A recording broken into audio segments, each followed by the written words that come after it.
I'm a little bit nervous today, and I haven't really been nervous filming a YouTube video since I thought Rachel Ray was gonna sue me.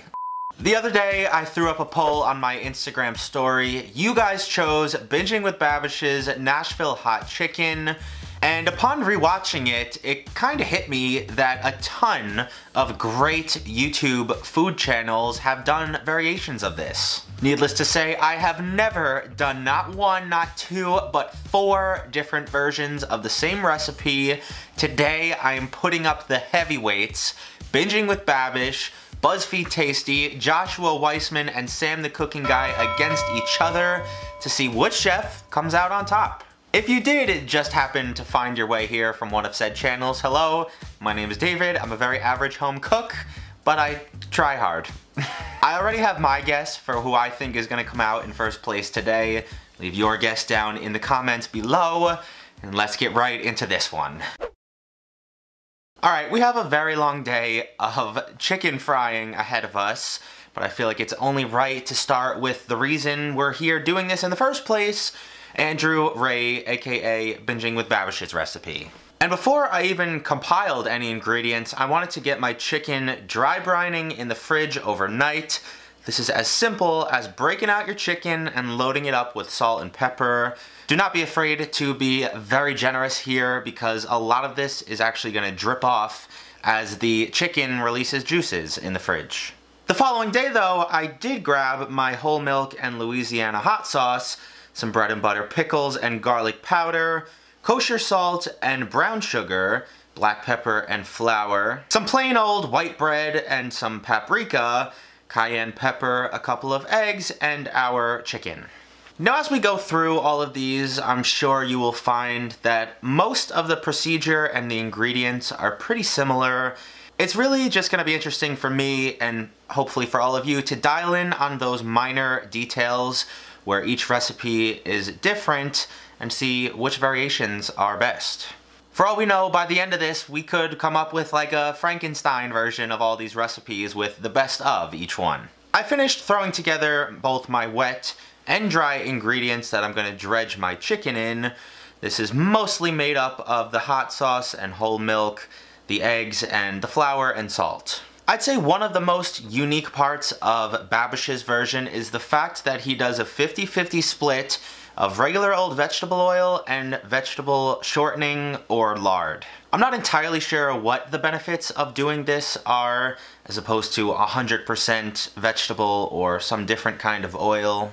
I do know that the smoke point on shortening or lard is incredibly high, so frying our chicken at about 350 degrees should work out just fine. So long as your oil doesn't splash up on your hand and singe off half of your arm hairs. A very small 2nd degree burn later, I had a few pieces cooked up pretty nicely, and I wanted to throw together my spice mix. I vividly remember the first time I ever saw a recipe for this, and I was kind of disgusted by the fact that they use the cooking oil itself as the base of this sauce. Upon further thought though, we use oil-based dressings and dump it over salad, and we glob mayonnaise on sandwiches, which is pretty much all oil anyway, so it does make sense. All I know is that this is looking freaking delicious, so let's try out recipe number 1.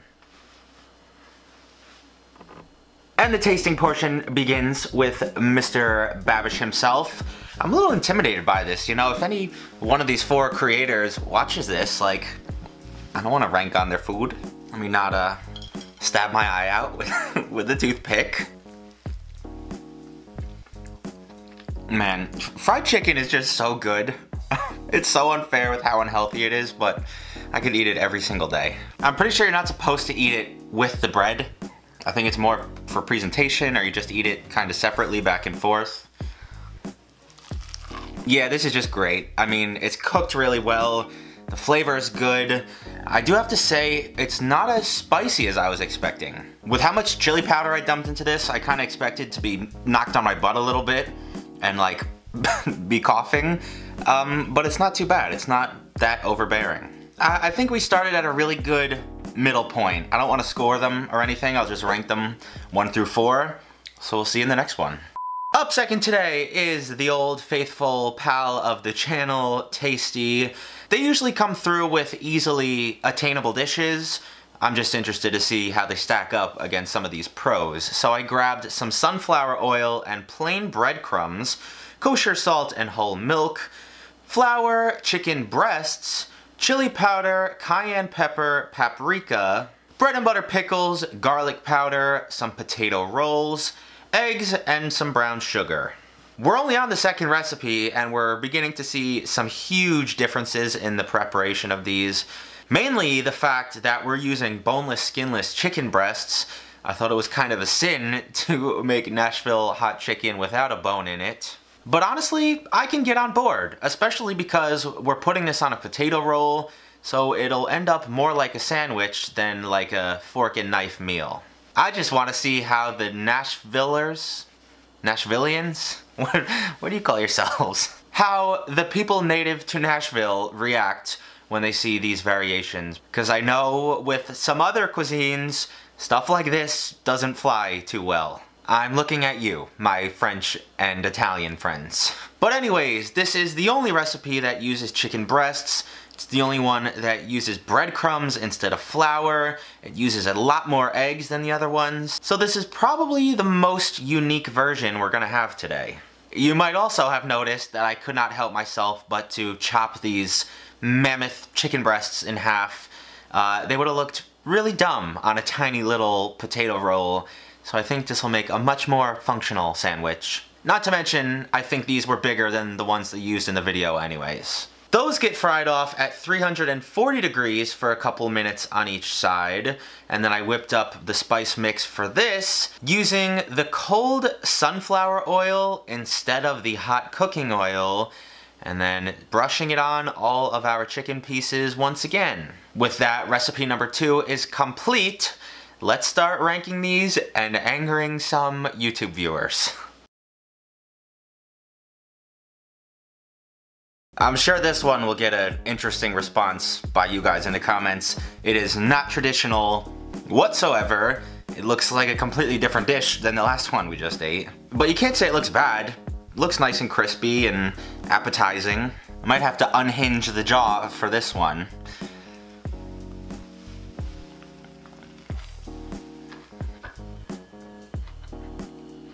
Completely different. Outside of the presence of the chili powder taste, everything from the texture, the crunch, the fact that there's a whole roll on this, it's like completely different. Again, it's cooked really well.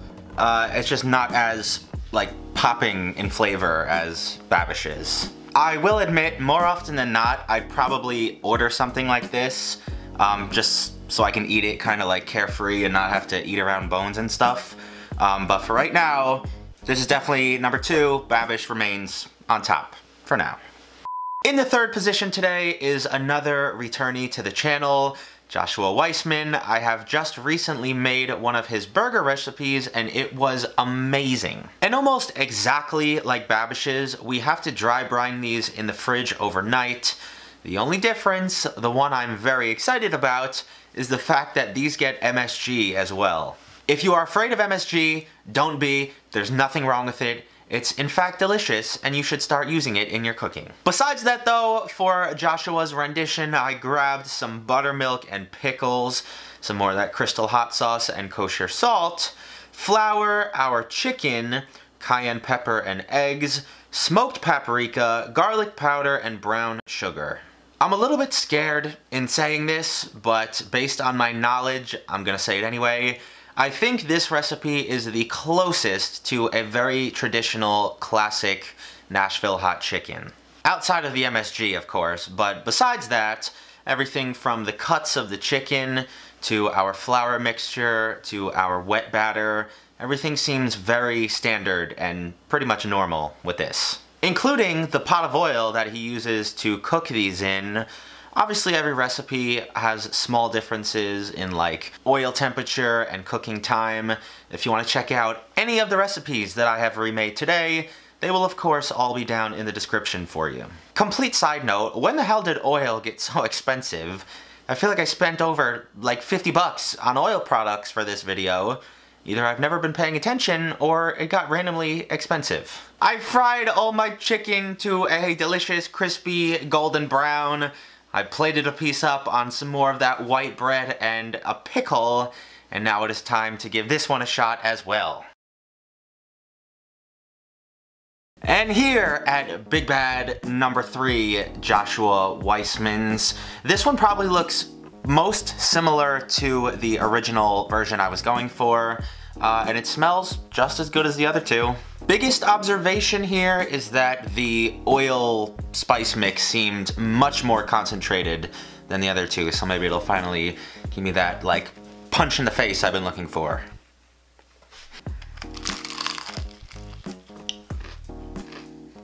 Without a doubt, the best one yet. It's got a crazy good kick. The meat is like super juicy and tender.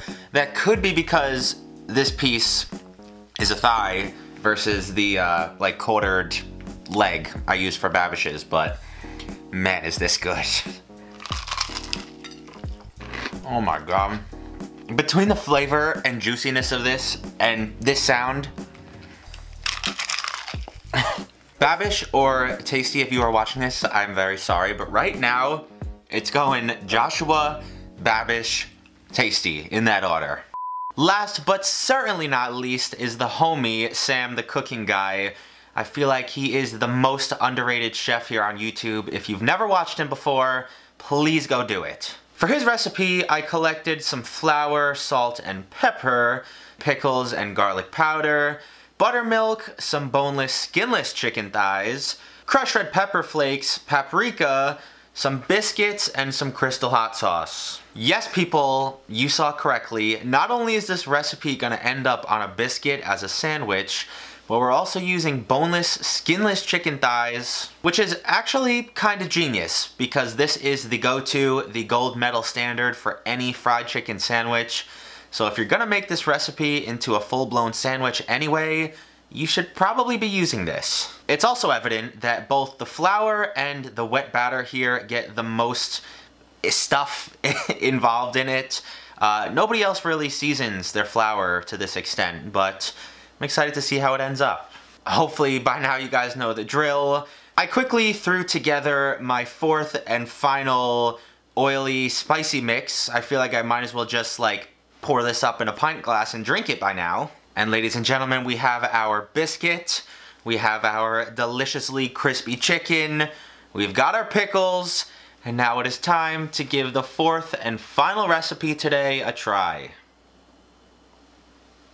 This one, for whatever reason, is kind of giving me flashbacks from the Popeyes spicy chicken sandwich I made. If it's anywhere near as good as that, I'll be pretty happy.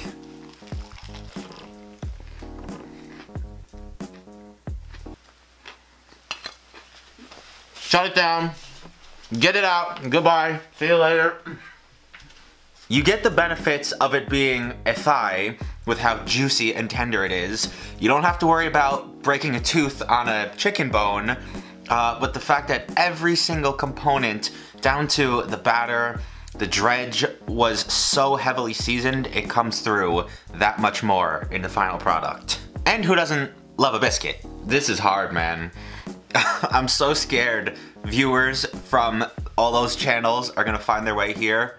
I'd be mad if I don't pick their favorite food tuber. I think I'd be lying if I said I didn't prefer this and would order this over anything else I've eaten today, because as extremely close as it is, I have to go Sam the cooking guy, Joshua Weissman, binging with Babish, Tasty. I'm sorry if you are unhappy with that choice.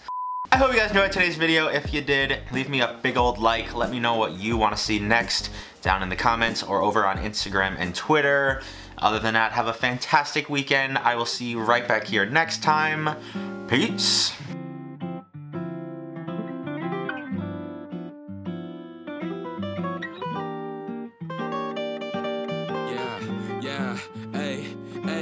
With the M without the AD. Flipping burgers and my money super lazy. Try and make a meal tonight, they ain't paying me. try and supersize my life with my 18. Yeah, our style wasn't wavy, but we had a vision.